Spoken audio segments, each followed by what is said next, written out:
What up, you fluffy bastards? My name is Liquid Blitz, and today I'm just going to discuss the latest in Battlefield 1 news. So it's just a quickie today. The developers posted another blog post full of sort of promise and wonder, so let's hash out the details. Oh, by the way, before I begin, I've got a completely new PC and hardware setup, so my camera's different, the lighting's different, my voice is probably different, so sorry if it sounds worse than normal. I haven't yet had time to properly sort it out. The first thing worthy of mention is they're changing the update schedule to monthly rather than seasonal. So far, all the updates were every 3 months, but apparently they're planning so many sort of new changes that every 3 months just wasn't enough, so they're changing that to every month instead. This seems like to me that like it can only really be a good thing, unless you're sort of one of those people that hates it when the developers sort of change things and meddle with things in the name of balance. At least with monthly updates, if they do sort of royally balls something up, at least, you know, we don't have to wait ages for them to fix it again. It's only 1 month now. And as it has been so far, all the changes that they make will be tested in the community test environment first, before they make them live. So the main game and the CTE are generally going to have a lot more updates from now on. And that sort of sucks if, like me, you've got a really slow-ass internet. Anyway, aside from the new update schedule... Anyway, aside from that, the spring update is coming soon. Now, the only thing they've told us about this spring update in the blog post is the fact that they're bringing Platoons to Battlefield 1. If you don't know what Platoons are, they were in Battlefield 3 and 4. They're basically sort of like in-game clans. I mean, if the previous games are anything to go by, you could join up to 3 platoons at the same time. And I believe they have a clan tag you can use optionally, I think, maybe? Anyway, platoons in the past, the way they work is that they have their own rank, which sort of increases if 2 or more platoon members play together and win, etc., etc. I'm pretty sure that when they implement this, you'll be able to quick join fellow platoon members, the exact same way you can join friends at the moment. And if you can quick join platoon members, that's going to be a great way for making new friends in-game to play with.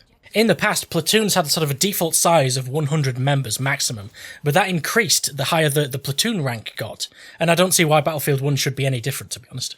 Anyway, breaking news! I will be making my very own Liquid Blitz platoon. I haven't got an idea for a name yet, so if you've got any ideas for the name for my Liquid Blitz platoon, let me know in the comments below. So if you fancy being part of something great, then feel free to ask me for an invite or join.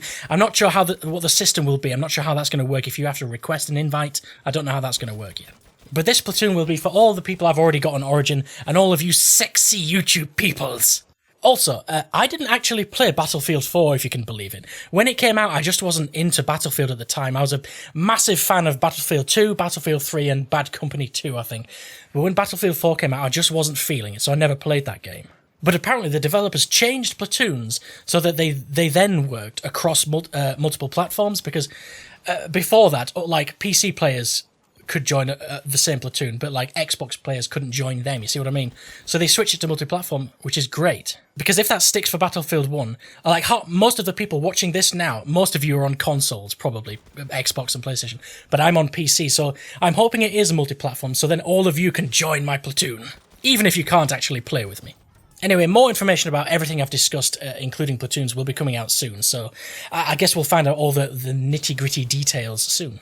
The next thing to mention is sort of obvious and basic, really. They're planning a lot of different in-game improvements and tweaks, especially to operations, which they plan to make a lot more seamless and smooth between rounds. But then they said this, quote, blah, blah, blah, blah, blah, blah, blah, blah, and improving many gameplay grievances that will hopefully make the action feel more balanced and fair. Red flag! The last time they tried to balance something was when they made that enormous grenade resupply system change, which in my opinion was a complete and utter failure. I honestly don't complain that much as a gamer, but when they made that grenade change, it made things worse and it made things just far less realistic and logical. I mean, getting a grenade automatically after a certain amount of time is just plain weird. And the whole point of that grenade change was to reduce grenade spamming, but in my opinion it made the grenade spamming worse. It was anything but sort of balanced and fair. Anyway, I'm not going to go ahead and shit on any potential changes. I mean, they did make the game, so that they know what they're doing. It seems to me like they genuinely, I mean, it's unfortunate, but it seems like they sort of, every time they update something or change something, they piss people off. I mean, that is always going to happen, but I can't remember the last change they made where anyone was happy as a result of it. So when they say they're going to make things more balanced and fair, that basically tells me that they're going to nerf some weapons. Every time they try and balance something, they basically nerf the best weapons. Anyway, moving on, let's discuss DLCs for a little bit. We've had They Shall Not Pass, which was the French DLC, and there are 3 more upcoming DLCs, and we have the names of them now. The first one and next DLC coming is In the Name of the Tsar. And second, we have Turning Tides, and then third, we have Apocalypse. I don't know about you, but looking at those 3 names, they're definitely getting more dramatic as you go down the list. Apocalypse! So yeah, anyway, In the Name of the Tsar is the next up, and that is Russian. It's going to feature cold-ass, ice-filled snow maps. The new army is going to be Russian, and all the weapons and new sort of things should also be Russian. All the vehicles, they should all be Russian. And personally, I just hope that the new Russian sniper rifle is the Mosin Nagant. Just because. Just because. It's awesome. Anyway, in the description, I'm going to leave a link which goes to the blog post where I've got all of this information that I've discussed in this video. And there's actually a couple of screenshots, snowy, cold-looking screenshots from the Russian DLC, so go check those out. Think cold, think snow, think Russians, angry cold Russians with hats. Anyway, that's all the info I have for this video. It's very limited, but it's nice to discuss what little we do know.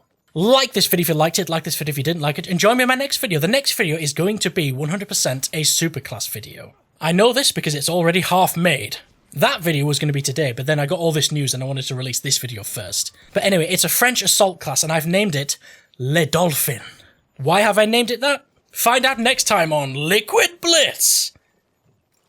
Could I make it sound any more like a cheesy TV show? Find out next time.